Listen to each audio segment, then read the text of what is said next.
Now, shifting our focus to the story that is coming from the national capital, sparks are flying in Delhi yet again, and the latest face-off is over the increased electricity bill. Now, the bills of domestic consumers have gone up after the distribution companies revised the power purchase adjustment charges. Now, this adjustment is made to cover the cost that power distribution companies incur while purchasing electricity from the power generation companies.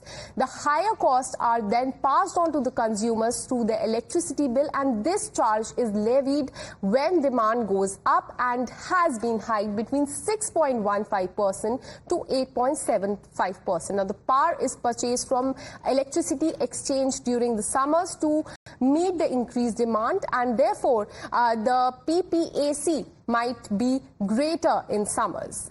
With the hike coming into effect, Delhiites will end up paying more. And the BJP is alleging that not only did Aam Aadmi Party government not plan well in advance to tackle the demand in surge, it was also in collusion with the DISCOMs as they made consumers pay hefty amounts in the name of the power surcharge.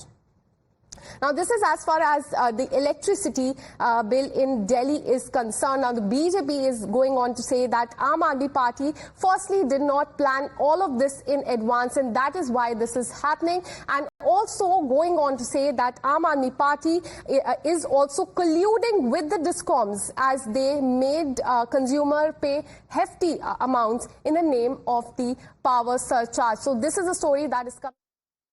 ये मैं आपको दिखाना चाहूंगी, ये DERC के orders हैं जहां तक PPAC का मैटर है, और ये बहुत क्लियर कट टर्म्स में ये कहते हैं कि PPAC चार्ज को नहीं बढ़ाया जाएगा।